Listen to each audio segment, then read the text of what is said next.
Better Call Saul, Episode 8. It's been a bit, but we're back, and we're going to talk about it next. You're tuning into the destination for TV superfan discussion, AFTERBUZZ TV. And now, let the buzz begin. I mean, for me, it's been a bit, so like I almost feel kind of rusty in this seat. Even though, like, yeah, it's been like 2 weeks for me, but or almost 3 weeks. And the seat is literally rusty. With, you know, it needs some polish. Jokes all day. Hey guys, welcome back. I'm your host, Rick Hong. You can find me on all social media at Rick Hong, RICKHONG. You are watching the after show for Better Call Saul Episode 8, Slip. And I'm joined by my panel. Not Hot Dog, Nate Miller. You got me with that one. What's up, guys? This is Nate Miller. You can find me on social media at DogLikeNate. And I'm Steve Kaufmann. You can find me on Twitter at Steve Kaufmann. That's KAUFMANN. So, I gotta say, why is our music so long? Okay, and that's all good. Dude, so I actually gotta say, I'm surprised. Well, look, Lucretia will be back at some point here, but I'm actually surprised to see you here, because, dude, I feel like you would have, like, disappeared. Steve Kaufmann, that is, in the Rapture. I figured you would have, like, disappeared, but instead you're... I'm on the other side right now. And that I'm not going to say anything more. Oh, yeah, dude, I haven't watched it. I have no idea what's going on. It's really meta from there. Yeah. But no, for you guys, it's like Steve covers that The Leftovers, which I heard was like an amazing finale. I survived the final departure last night. As it's called. It was called The Final Departure. Yeah, so I wasn't even sure if you were going to show up. I made it. And then, of course, Nate here covers Silicon Valley, so that's why I had to say, you know, not Hot Dog, and you're also a dog like Nate. So there's multiple layers to the humor. Yeah. I missed you guys. Obviously, you had lots of time to sit there and think about about my jokes and everything. Okay, guys. So. You know, we are AfterBuzz TV. We do after shows, and I've got to say this really, really quick, because if you don't live in Los Angeles, there are billboards all over the place, and every billboard right now says FYC, for your consideration, because it is Emmy season, and there are a ton of different shows that are up there. And one of the shows I want to talk about for you Emmy voters that could be watching tonight, the deadline is June 20th, but History earlier this year released 6, which is about SEAL Team 6, and so you can catch that show on History VOD or History.com. It's not a documentary or recreation, but it's actually based on the true stories of SEAL Team 6, the guys that got Osama bin Laden, and I don't know if it was this season, but I'm sure there'll be a season where they probably recreate that whole thing about how they caught him, other than the movie that came out. So be sure to catch it on History. All right, guys. That's a fun show. Did you see it? Yeah, I'm familiar with it. It's only 6 episodes, yeah, so like at least the first season, right? Okay. And it's got Walton Goggins, who's like an amazing actor from like Vice Principals, and he's just The Shield. He's amazing. He's amazing. So he plays a team leader. So if you guys like him, then tune into it. All right, so we are going to get into episode 8, Slip, which is very appropriate, and we see kind of an old friend show up. We see Marco show up, and I don't know if you guys watched Last Man on Earth, but he's on Last Man on Earth, so like when I see him, I'm always like, oh, hey, but clearly it's a flashback scene, and I was, what'd you guys think of the scene? This was a fun scene. I like these flashback scenes with Jimmy, because we don't get them a lot. We get just enough where it's like, oh, he lived a whole life before we met him. And sometimes we'll talk about it, sometimes he'll show it to us. But the majority of the times, it's kind of left unsaid. Which was the same mystique about Saul Goodman, the character on Breaking Bad. Was that you could tell from him saying 2 sentences, like, oh, that guy probably lived a life. That guy probably knows his stuff and lived a really weird, windy turn to get to where he lives. So when you base a whole character, or when you base a whole show around that character, it's nice to still leave mystique. Yeah. Because like the two of them have probably gotten into a lot of adventures that they're just never going to cover on this show. Right, of course. Nate?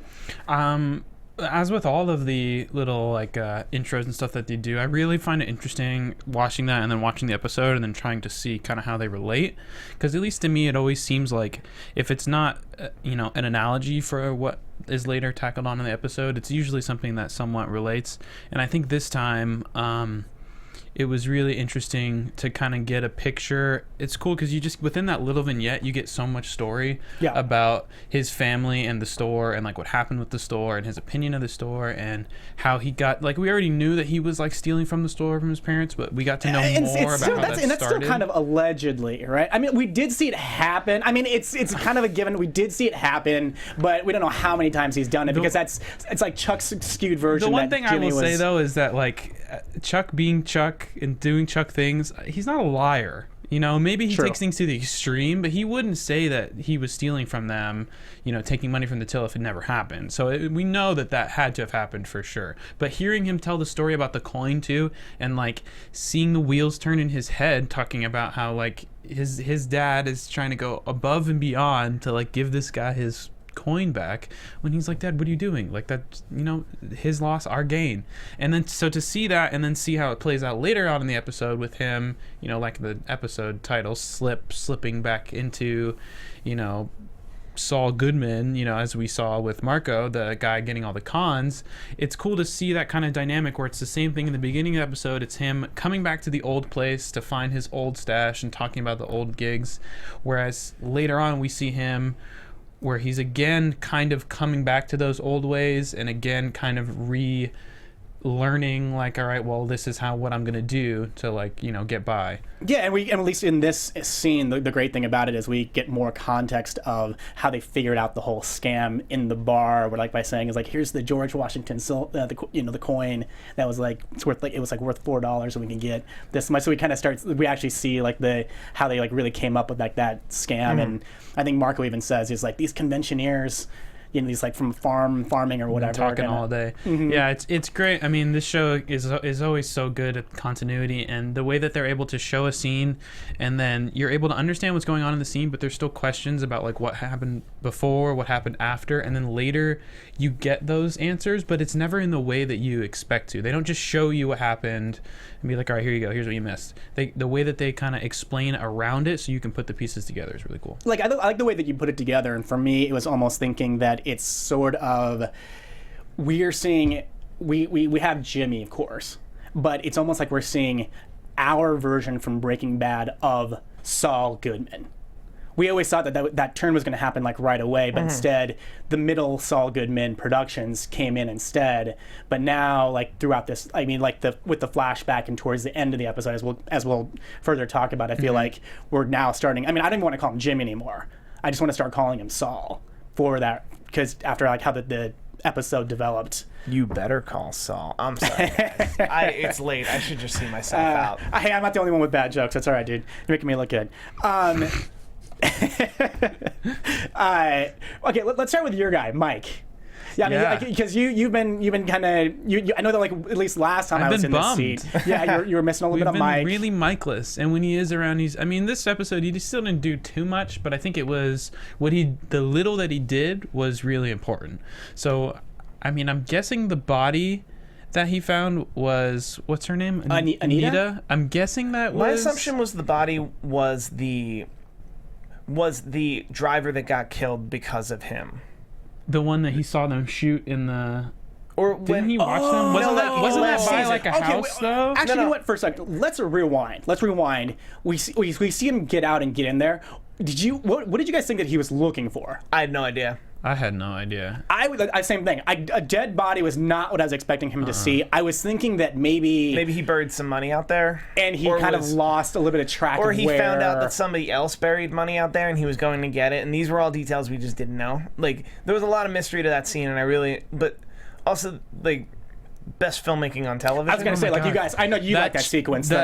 Oh yeah, the way they did the overlays, it looked great, and they must have shot that like so quick too, because towards the end you can see a tiny bit of variance in like where the sun moves and some of the shadows in the plants, but other than that, like the way that they pulled that off, I can't imagine. I mean, like, I don't think they did, but they could have hired multiple mics. I was thinking the same thing. I was just like, make the same time. That would have made the time span much easier to get, you know, the footage that they need in order to lay it on top of each other. I mean, because, you know, it's like in when I covered uncovered Iron Fist. A lot of the times he's wearing like a jacket with a hood on, and it's very clear that it's not the actor doing, it's the stuntman doing the thing. And like in this one, yeah, he's got the black hat on and the black jacket, so you do that from above.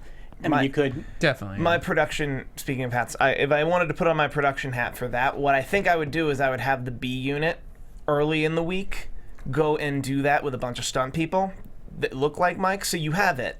So that if you then try and do it with the actual talent and nothing looks right, you have backup footage. You have a whole backup sequence. I don't know how they shot that scene they did with Mike in the junkyard, but that was him the whole time. Oh yeah, you can't fake that. Yeah. So with their level of detail, I mean, I could see from like a planning standpoint how it would be easier to do that, but I would not be surprised to see them do it which may not be the most efficient way, but it's the I wouldn't be way. surprised if they were just like, nope, this is the A team.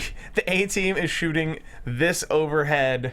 But that shot where like when he first opens up the trunk and like the shot up from the trunk, oh man, it's so good. It's framed so well, and he looks so ominous, and especially because we have no idea what he's doing. You know, and we've seen him like pull up in a car and stop in the middle of nowhere a few times this season. This is becoming like a reoccurring thing for Mike. So it's always like, oh, what's going on? Like, I mean, I'm not a director, but too, I think the cool thing is when you do a shot from above, then you can't really get someone's weight or their height. So that's like another reason why I like the idea of like multiple. But yeah, so I liked your thing about how it could have been the guy from before. It has to be, and here's why, because they make a point to tell us that in the opening. In the previously last week on that, like previously on Better Call Saul, and then they specifically show the scene where Gus is telling him that somebody, like an innocent, died while this happened. Was that the guy though that when Mike was going to shoot him? Was that the driver that he saw them kill? I think that's what I'm thinking. That he went. But that was his way of atoning in some way. But didn't we see that the grave there? There was like a building by there because they like walked out the house and then walked him down there and shot him. And looks like they had already. I'll have to go back and watch it, but I'm pretty sure that they had already dug a grave. I'm pretty sure that is Anita's husband. Well, I mean, the one key thing about that, you do see a ring, so I just don't understand the correlation of like Mike and Anita's. And it's like, yes, he goes missing, and I can see the relation where he starts to have some type of feelings about someone just like disappearing and not knowing what happened to him because he's involved in that underworld lifestyle. But then to make the connection of him knowing the general area to look, and then getting a metal detector to look for the wedding ring to find, I'm sure that there is something else there that we're missing in between. It was just, I think it's intentionally left. If it's Anita's husband, I think there's a lot more exposition we don't have that he clearly had. And we still have two more episodes to hopefully get that answer. I personally think it's the innocent, because like, I'll stick with that. That I think it was the innocent that died in his scheme in season 2.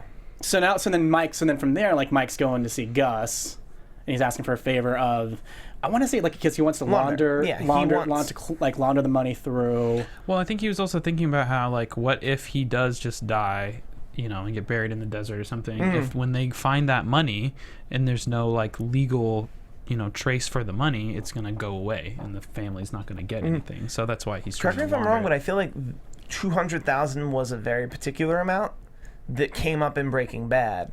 Like either when he died or when Mike died, or like when there were moments when it looked like Mike was going to die or go away. I feel like the exact amount came up more than once of like, so like Saul, she's going to get the 200,000. Okay, good. Like, I wouldn't be shocked if... I think you're right. I wouldn't be shocked if there's continuity to that exact number. Of that it's... That 200,000 he fished out of his closet this episode stayed somewhere that he's like, my king gets this. And I guess we do see that exactly that similar theme in Breaking Bad. Spoiler, guys, if you didn't watch it, I mean, I don't know why you're watching this show, but where that was Walter's like whole concern in the in like the last couple episodes about how he was going to get the $789,000 to his family without. I think that was a concern on shows like this. Because I remember he sewed it up in one scene in like with the opening scene of the finale where he went to a rich friend and said, "You're gonna make it. You're gonna make a nonprofit with a fund, and my kid's gonna get all the money, and he'll never know it came from me. It came from like you and like a bunch of other rich people. Here's cash in a duffel bag, because that's how I roll. That comment is hilarious. Go for it, read it. What do you think about that Kobe shot from Nacho to switch those pills? We'll get to that Yeah, later. we'll get to Nacho in a little bit. Don't worry. funny. Don't worry. I mean, so yeah. Any more thoughts like with him and Gus? Like he's planning on something else too. Like more than just needing to launder. And I think it's funny, especially us knowing the future. Like obviously, whatever is between them, it's not like a one-time thing. So it's so funny that they're like so like, this is a one-time deal. And Gus is like, yeah, just for this right now, and then they shake hands. But it's like, come on, guys, you guys are too like they just work together too well. Like they're both like we said, lawful evil. Or, I don't know what specifically. They got like some sort of they've got like their. They have a code. Moral and just code. when he says too, he's like, all right, fine. Well, I'll give you 20%. Will that help? And he's like, look, I'm not going to take money from your family. And the way he says it is so genuine too. It's not like, I don't need your money. It's like, no, like I'm not. I get the family thing. I'm not gonna rob that of you. It shows a lot for Gus's character too, which I think is really nice. I mean, Gus has always been that kind of like likable villain, even in Breaking Bad, but he did some stuff in that show. It got a little dark. Well, because we don't really see. I mean, here we're starting to get a better idea, but like even going back. I mean, there's like that flashback scene in Breaking Bad where he's being introduced to Don Eladio, I think, and he's very kind of timid, Right. but it isn't until you start seeing all this bad. It's almost like Walter, where it's like you start seeing the bad happening, and then you start, and then he starts to adapt to his surroundings, and then that's when he gets. And then of course, when you see like your lover get killed, that's gonna turn you into. Also, Jonathan Ma in the chat has a good point that I feel like there's a subtext to Gus's statement. I won't take money, but I'll take your help. Yeah. That like definitely. This is the I'm not gonna granted hey, I won't take money from your family. Like he's a businessman, he understands $40,000 is $40,000, but I think he also understands that the value of Mike. Me doing a favor for you, I could probably make $200,000 for you to make it back. Like I'll probably make $200,000 to $300,000 ROI on you for helping, for doing this helpful thing. That it sounds like it's only going to be his time. It's probably going to be one phone call. But so slowly we just see Mike just getting deeper and deeper into the rabbit hole with Gus. Yeah, and it's clear that he is like he doesn't want to, and like he knows every time he does one of these things that it's just getting him deeper and deeper. But I think he feels almost backed into a corner of where like he doesn't have any other option. So you kind of just go with the devil you already know. Although I think, judging what we know from Breaking Bad, I think he's going to wind up. Like, I wouldn't be shocked if he winds up a little too deep with Gus, and then Saul somehow saves him. Because we don't meet... Although Mike works for both sides... we essentially knew Mike in Breaking Bad as working both sides. And Mike gets introduced to us first via Saul before Gus ever shows up. Right, he uses him as like a... As a PI? Like a he comes to pick up... What happens is that Kristen Ritter, she throws up and dies, and then that's when... they send in Mike to clean up the drugs. He's just a cleaner. Yeah, so it seems like then that he would be just kind of freelancing in that. Like he's in Gus's number and Gus's phone to call, but he's not, one of Gus's thugs, which makes a lot of sense with what we've already seen them talk about and stuff. Okay. Well, I guess we should talk about good old Chuck. Chuck has. I mean, he's got kind of a lot going on. He's not the bitter scorn guy anymore. Like I almost want to say like it's almost like he should like give Jimmy a thank you, kind of like a wake up thank you. I don't know why, but I thought Chuck was gonna go away after 2 weeks ago. Like 2 weeks ago, the last time the show, I felt like Chuck was just gonna go away. Like maybe we were gonna get one scene where he was going through some type of therapy, but I like that they're showing like he had progress. Yeah, I was very surprised. I mean, especially the way that he's going about it too is I could see the angle where he is just kind of like going through the motions of like getting better because he feels like it's what he needs to do from like a tactical standpoint, but him actually explaining to the doctor and talking about how like, yeah, so it was in my pocket the whole time and I had no idea. So it was the worst experience of my life. Actually be in my head. Yeah, and the way it was so genuine and so I actually felt bad for Chuck. I haven't in a long time, but especially when you reach that point of realization that like I'm doing this to myself almost kind of.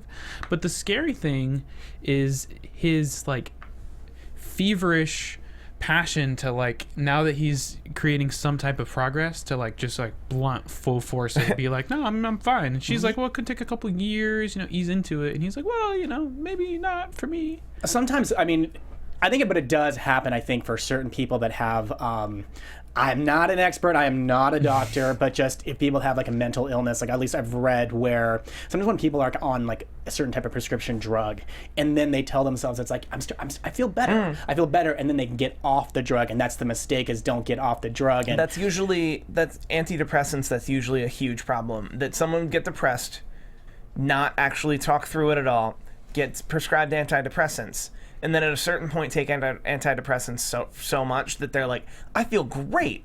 I talked my way through. Like, in their mind, they'll think the antidepressant didn't do it. I did that. I feel amazing. Because it's the mind, and the mind is weird, and then they stop taking antidepressants, and then they dip so hard. Yeah, and in this situation, I mean, Chuck's thing, it's kind of a mental illness. I mean, I think someone either in the comments or maybe like when we've even discussed it, like someone actually said there's like a very small percentage where people think it's like a real thing or something. No, there's a Wikipedia entry for this particular disease, and it's psychosomatic. That it's psychosomatic. That the only way they can explain it is via the mind. Is it edited by Steve Kaufmann with like one N? Maybe it's edited by Keith Stoffman. Now I know his secret identity.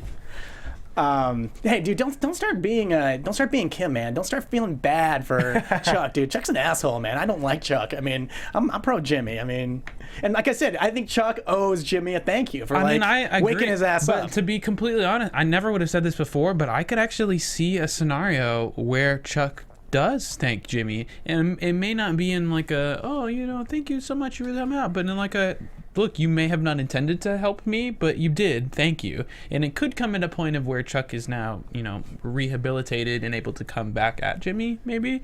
And so it's kind of like a fuck you, thank you kind of a thing. And it would also upset Jimmy. Yeah, exactly. Because especially if things don't go well for Jimmy around the time when Chuck's like, actually, that moment you thought you had a triumph. Yeah, but and then to talk about him thinking he had a triumph, he goes to the grocery, talks to the doctor, he's feeling all good, and then Howard shows up. Well, did you guys think he was gonna? I mean, I know like they directed. Like, did you think he was gonna maybe like pick plunk in the grocery store, or it was just kind of the way that they decided to shoot it to make you be like dun dun dun? I think they just wanted to show it as a challenge. Yeah. It would have been interesting if he like fainted or bugged out at in a grocery store. I thought he was gonna bug out, because I mean that's a lot of that's a lot of lights and sounds, especially the freezer aisle too. Like, come on, like go around, man. Well, I was thinking either go in there with some sunglasses on and a pair of headphones, like they do with babies, like when they take babies to like big sporting events. Some headphones, like he can kind of at least, even though the buzzing may not necessarily be that he hears it, he just feels it. But for us, that's the way they portray it to us. Right. Well, what's interesting is he's not. I mean, granted, this is probably like shameful and something that like doesn't want to explain. But what's interesting is like someone with something psychosomatic like that might be but still has social skills. I could see a situation maybe later down the line for him in his recovery where he'd be able to ask that woman where the soy milk is and say, I'm very particular. Is there a way to get there without walking past the freezers? And then leave it on them to kind of ask, well, why do you need... I just don't know if that at least in my opinion, that trends back towards the like I'm fine. Yeah, he wants no accommodation. And he wants head on to confront the problem. I was actually thinking, I was like, dude, if you really want to test yourself, get your ass to like a Best Buy or Circuit City and see how you really do. He doesn't have the lights on. But similar to what we were talking about with the antidepressants, I think he's clearly pushing himself way beyond you would assume way beyond what I think even the doctor's telling him to do, like push himself. Well, I thought he's a little crazy because he was talking about, at least with the doctor, he's like, I want to like, I understand wanting to go to the trial part. That's part of it's fine, but he's like, I want to like throw a party and do this and do that. And I'm like, dude, if you have a backyard, have tiki torches on, have a fire going, get a fire pit, have a fire pit going. It's like, you don't need any of that stuff. And if you want some music, you're rich. Hire some high school kids to come play some violin and they make the But the thing, but then it becomes a whole production of why, when everybody comes to your house, is there no power on? Because it's a secret, right? Yeah, you gotta go to the bathroom. That's true. You gotta go to the bathroom. Yeah, and everybody's got their phones. Like, hey, come to my tiki party. Leave your phone at the front. Oh, right. They come into the issue with what. But also, I think that's part of what we're talking about with the malpractice insurance, but also with Howard taking out all the clients to do damage control, because it needs to be a secret. Because the fact that you have to explain it to everyone, it's like, one of our partners is crazy. Is he? Well, not crazy, but one of our partners is having. I mean, it's mentally, not literally it's currently crazy, mentally ill. But that's what they hear. Has a mental illness. Yeah. You don't want someone who has. Mental illness. I mean, unfortunately it's a stigma, but you don't want anyone who has any type of mental illness handling your legal issues, especially with the caliber of clients that they have. Yeah, especially, and it's not like I said, his ability to maybe own it a little more, where he could ask that lady or show up to a restaurant and just kind of be like, hey, I can't be in this room for a very long time, but I like that kind of damage control. If Chuck were able to show up and just, hey, I'm going through a thing, I can't be around stuff, but you're still my number one priority. I'm still working. And then leave, and then Howard stays and actually wines and dines them. That would be one thing. Chuck's not there, probably not going to be there for years. Yeah, I remember when we were kind of been talking on the panel, I just kept thinking that Howard actually would always want him, like you even said, you were kind of I thought we were done with Chuck. Yeah. I thought it would be the point where Howard's just like, you need to go. We need to not have you be a part of the firm anymore. I felt most of this would have happened off screen, and we would just kind of... So this is really interesting what they're doing with Chuck, I think we're going to follow Chuck's recovery. Yeah, and we see from last episode, Jimmy's whole pretend breakdown is going to be the consequence where Howard needs to talk to Chuck, and I guess that'll probably go into predictions for us. Perfect. Because they kind of just left it as I need to talk to you. Hey, dude, we're not even there yet. Come on. We got so much to talk about. Jimbo in the booth playing games. Finger on the button. He's ready for it. I know, right? He's like, I just want to go home.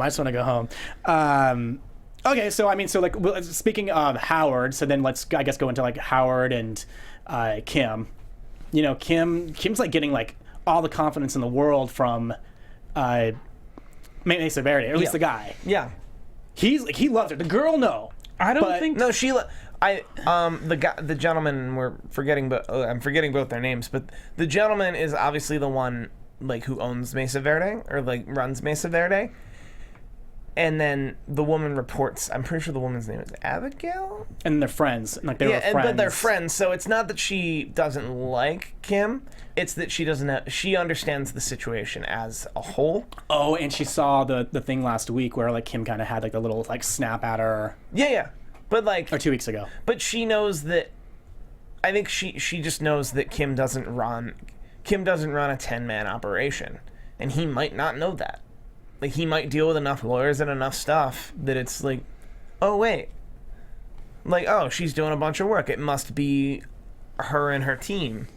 Instead of it's just her and Saul doesn't help. Nate, I know you had some more thoughts on that one.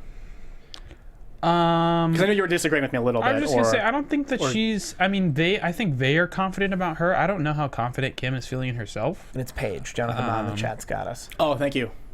Not Abigail. I said Abigail. Hey, there's...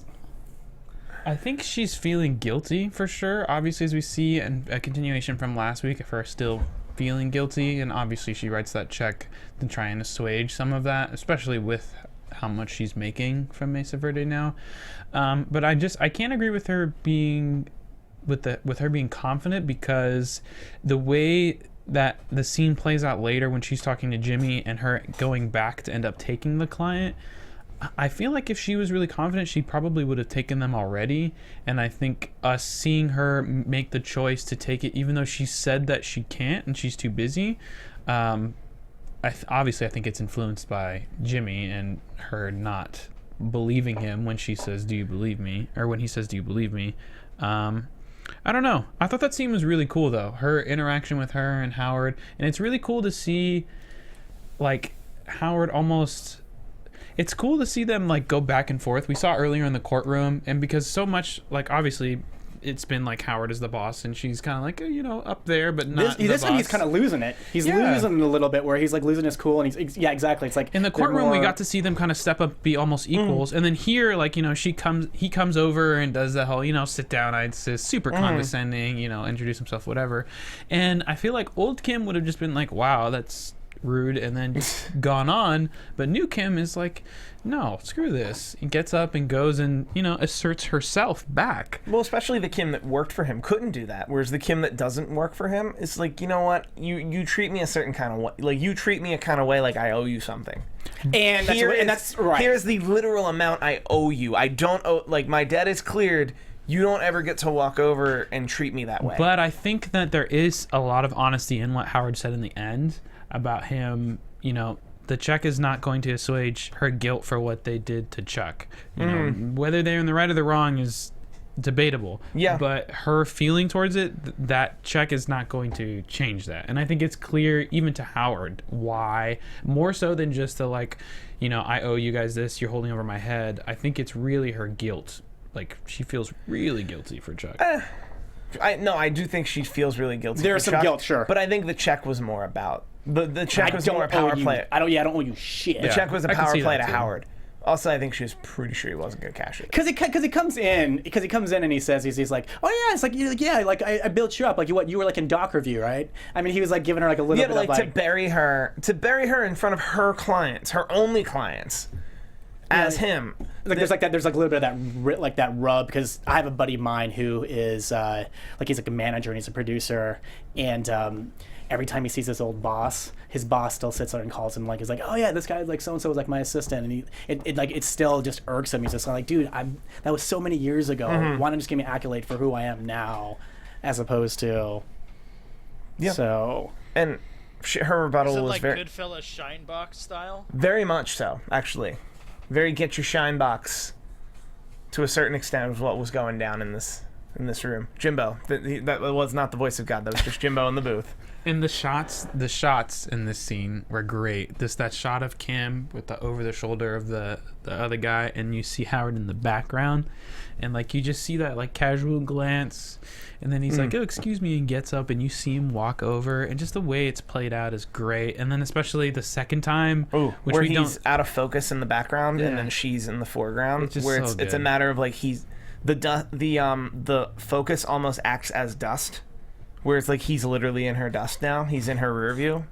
Like, anyway, let's talk about April and Utah and whatever.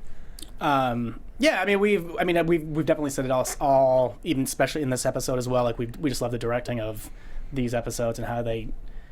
I do feel like there's a weird edit there, because it looked like he was getting up that third time, and then it cut to him like going to find her when she's already outside.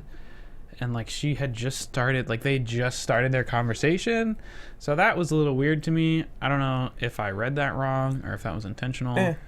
Sometimes something like that means they cut a line or a scene, or right. Like, there could have been a script that they wound up shooting where he walked back to the table, right, and said something else, and then come back. Then editing wise, they watched it and were like, I don't. That's terrible. We can cut right to the scene at the valet and not notice anything. I think that's the most like animated we've seen Howard though. Yeah, because he was like full on like. He's losing his shit. Yeah, he's literally losing his firm. Like, he has to fight for his, like, he has to wine and dine all his clients. Like, we've never seen him be so, I guess, vulnerable. And admit to somebody that he feels vulnerable. Right, and that he's dealing with pressure and stuff. Yeah, because he's very much been like a rock. Even throughout everything that's happened so far, he's been very steady and like, it's okay, we'll get through it, we'll deal with whatever. And now he's like, the shit's hit the fan. I'm the one having to deal with everything. Do you see what you did? So it was cool. Did it make you guys want to have a Moscow Mule? I gave up drinking last week, so no. I was actually in that scene. I was thinking of myself like, well, if you're ever on a business meeting and everyone's having Moscow Mules, I just know myself, and I feel like I'd be like, yeah, absolutely, Moscow Mule.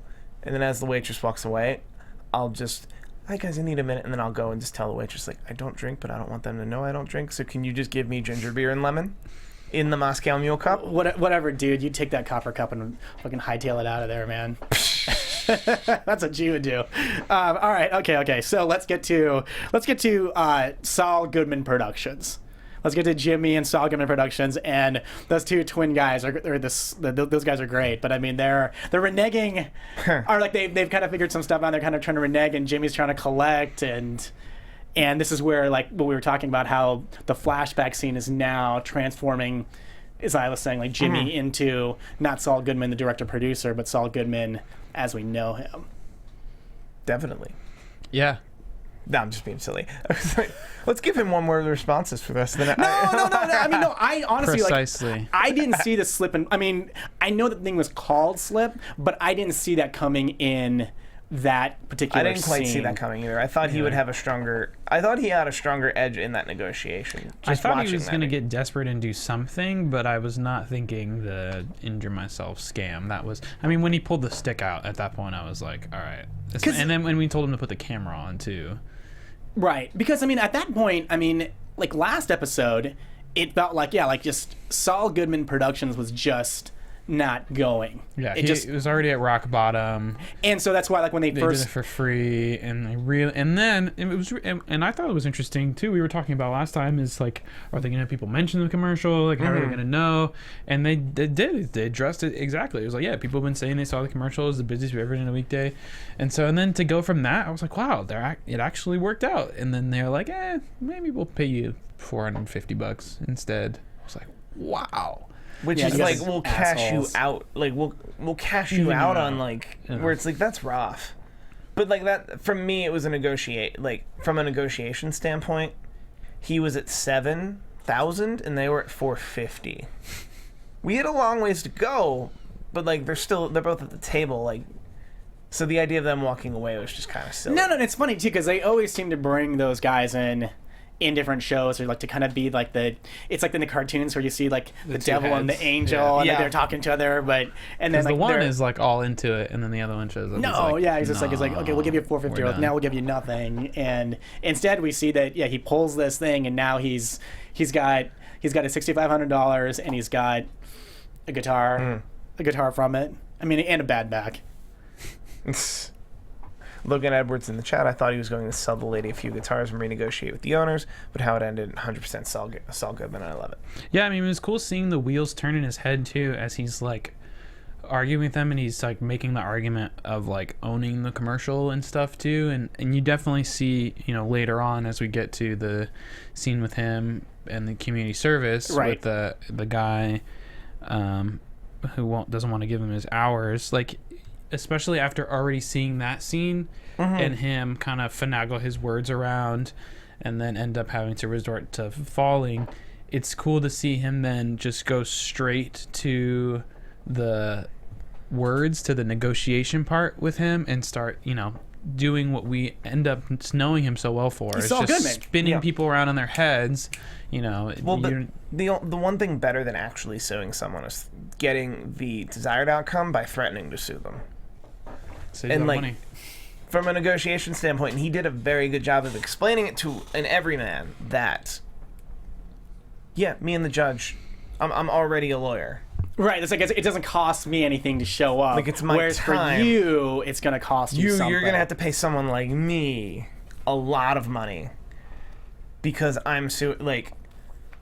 Although that's weird, the waivers with this. It's weird the waiver with the city doesn't include something that would indemnify. but it could Honestly, be- it probably does. Actually, you're right. think The I think waiver with the he's city would see bullshit. the city or its employees. Like, that's a standard. I think the whole thing is bullshit. It's him Yeah. using words that he knows are too big for this guy to understand, and concepts, and scaring him with the money Yeah. and stuff. That's the only. That's all. In that it bankruptcy, you're right. That would have not. I been don't think there's He a- wouldn't have been was. bankrupt. Yeah, no. It's the thing where it's just like, do you want the headache, or would you just rather just be easy and not have the headache? I'm pretty sure that legally the community service people have the discretion of whether or not they give you the hours. True, but he's right that you still have the right to sue a person. Oh, dude, Yeah. I could sue you Correct. guys right now for just yeah. sitting there. I don't know. I mean, it doesn't mean I'm gonna win, but You won't. yeah, I wouldn't. I wouldn't. I I'd will just be settle. like, I'll settle for No, you probably $2. $2. Wow, you just sold me out just like that, huh? I didn't say I was gonna rat you. I You're was just, suing both of us out. You're where's settling my for $2? $2. No, he's suing $2. us separately. It's my suit. Oh, okay. I'm not settling for $2. Hong versus Kaufman. I will settle for $2. Oh. It's $60 to file. How do I know that? I've sued people before. Great. Sued people in the You state heard of it here California. first, guys. So yeah, I mean, so again, we see the more transformation to Saul Goodman. I don't know if Jimmy's gonna come back. I don't know if Jimmy's gonna come back. I mean, he's when he's like playing that guitar and he's strumming it and he looks at Kim and he's just like, "Do you believe me?" You know, she's like, "Sure."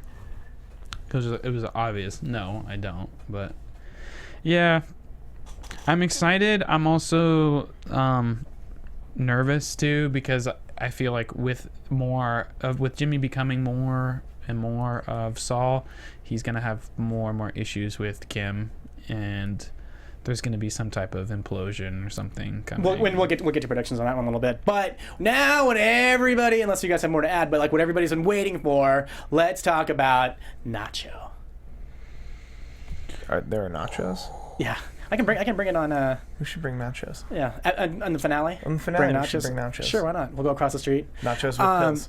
No, but I mean, this was a cool sequence because as he's doing the whole measuring, it reminds me of it's a small scale version of Breaking Bad and like seeing Their cook scenes. Jesse and Walter, producing the meth and just going back and forth. The show and- has the best montages.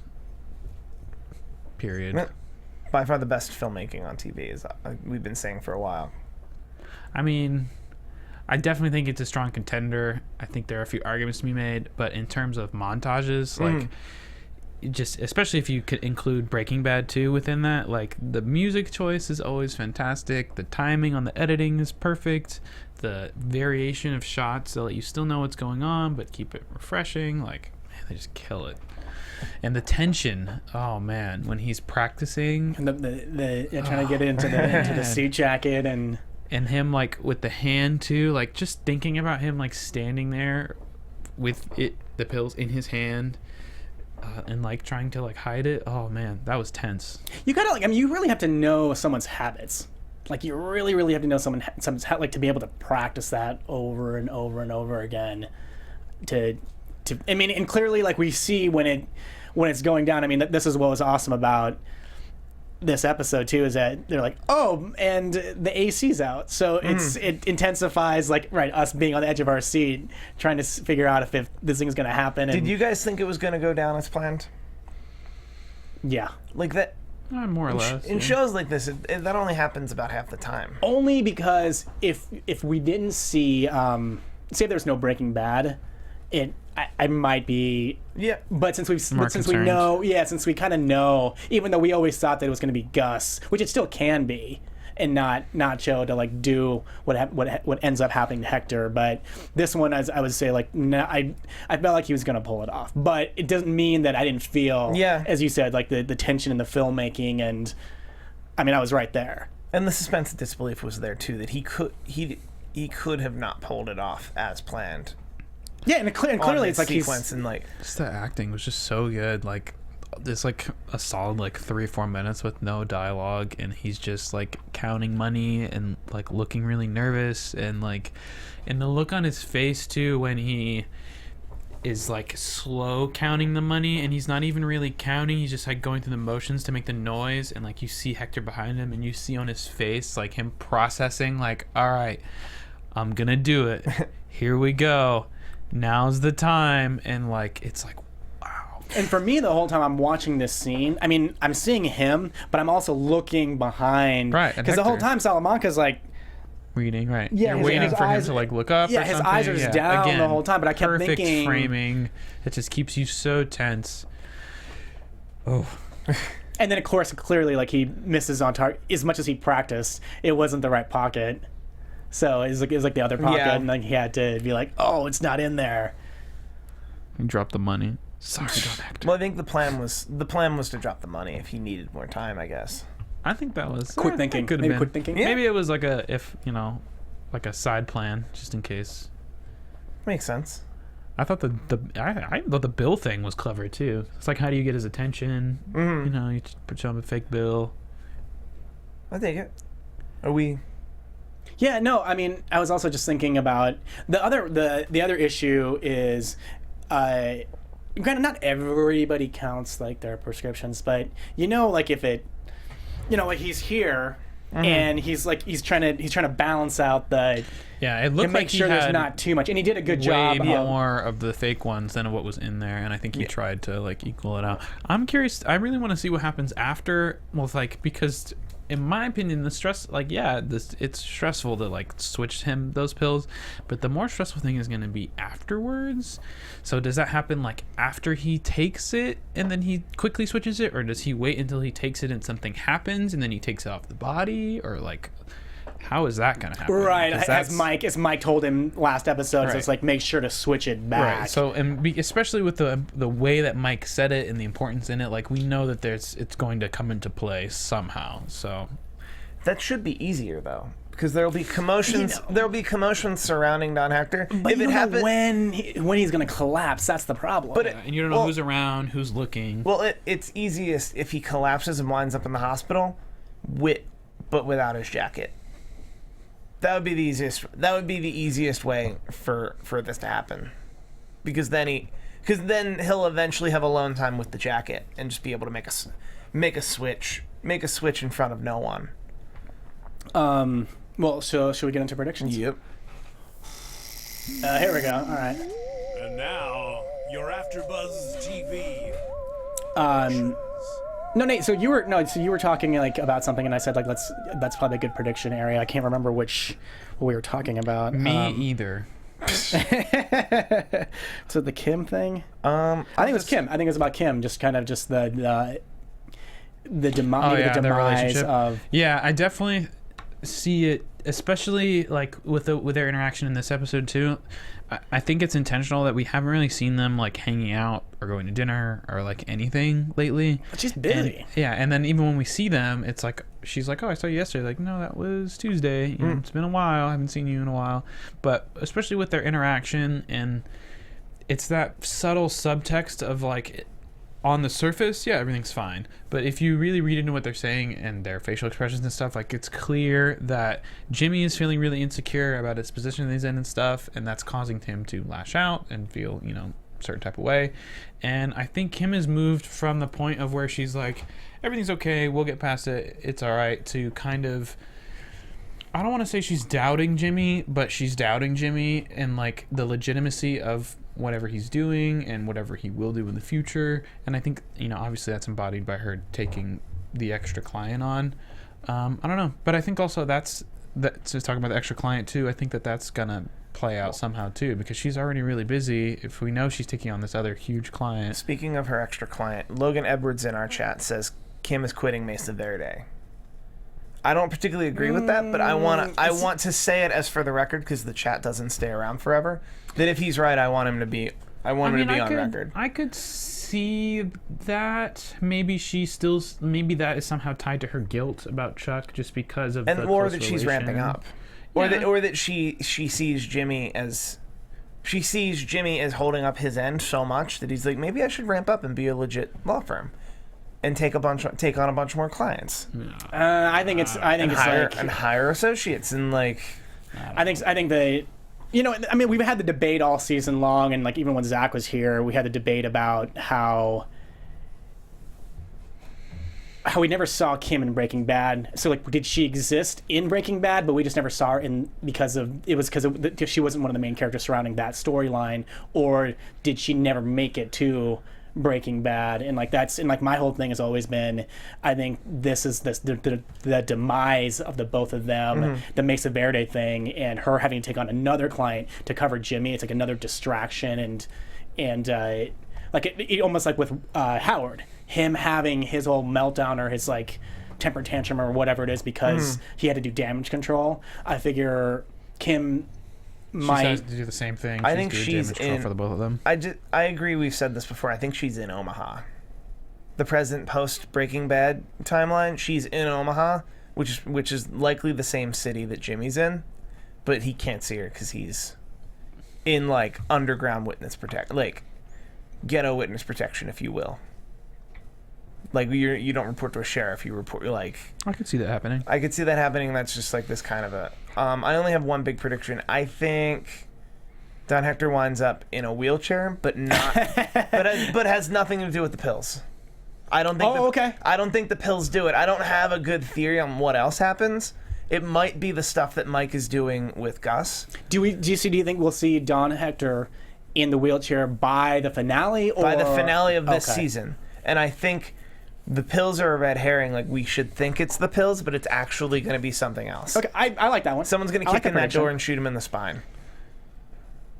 You know, and I guess like the other prediction is like, well, I guess we'll see the unraveling of Mike and what his relationship with. Yeah, it feels Anita. like we've been doing a lot of ramp up towards the end of the season. Obviously, it makes sense with the wrap up coming, but I think we're going to see a lot of. I think next episode we'll get more answers to a lot of the questions that we've been given that we haven't really been getting a lot of context to. So yeah, I'm looking forward to seeing more about what the Anita deal is and with Mike and even like Mike's daughter and stuff too, because there's still some ambiguous stuff there we haven't had clarified. All right. And Howard, I really want to see the conversation and or the between Howard and fallout, Chuck. of what happens there, because that's going to be, especially with Howard feeling the way he is. I think his kid gloves may come off, especially with how Chuck is going to react. And knowing that Chuck is feeling better, it's just like, oh, you went to the grocery store? So it's kind of even more, it's just like, I don't feel as bad for you anymore. But I think him feeling better in this emotional state, I think is just going to end up making it worse when the whole thing comes down of, because he has this image on his head is, all right, I'm gonna make myself better, everything's gonna be cool, I'm gonna go back to the law office, everything's gonna be the same, if not better. Whereas he's never gonna be able to go back now, and I don't think he's acknowledged that yet. Yeah, he's embarrassed the firm, so it's just kind of like just like do the thing, go retire quietly. It's never gonna. No one's gonna be like, oh yeah, he's back from that thing. He's normal now. I wouldn't be shocked if Howard had an amount or a check. 200,000, like outside, but like that's not enough, man. I wouldn't be shocked if Howard had a buyout like already prepared before he even went and met with Chuck. Of just like, listen, you're currently named partner. You were currently named partner, but you're not managing partner. I'm managing partner. As managing partner, this is what it'll cost to get your name off the door. And we're not even including what is going to happen with the malpractice insurance. Well, but that's what I'm saying. So the cost of that. But that's what I'm saying. The malpractice insurance. Well, no, I guess they insure the cases he's already done. But I think the malpractice insurance can go up, but will come down if, and we theorized this a bit last time, that the malpractice people might have threatened to bring the insurance up if, like, it could still be kind of a negotiation that it's like, if you take Chuck's name off the wall, if Chuck is no longer involved, yeah, we will not up your rates. Yeah. Although keep in mind they could still up the rates preemptively or post-actively. We'll go with post-actively. Hey, but everything's a negotiation. Because there were cases that Chuck actually covered that would then be a huge liability to a place like a malpractice insurer. Yeah. But I'm sure they tried to make a deal with Howard. Hey, Steve, so since you didn't disappear in the Rapture, where can people find you? Besides here, where can people find you, and what other shows are you on? You guys can find me on Twitter at Steve Kaufmann. That's Kaufmann. Gotham just wrapped up, so I'm doing this and then wrestling. A whole bunch of wrestling. Nate? I gotta watch some of that wrestling. It's been Get a up while. on that wrestling. I've got a lot of catching up to do. Guys, you can find me on social media at DogLikeNate. I'm also hosting the finale of Dear White People this week, and I also host Silicon Valley as well as a show. Finally, a show for us. Yeah, nice. And I'm Rick Hong. You can find me on all social media. I'll be wrapping up Master of None this Thursday. It'll be a 2-hour special here at AfterBuzz, and you guys can always find us here. 2 more episodes, guys. Signing off, and we will talk to you soon.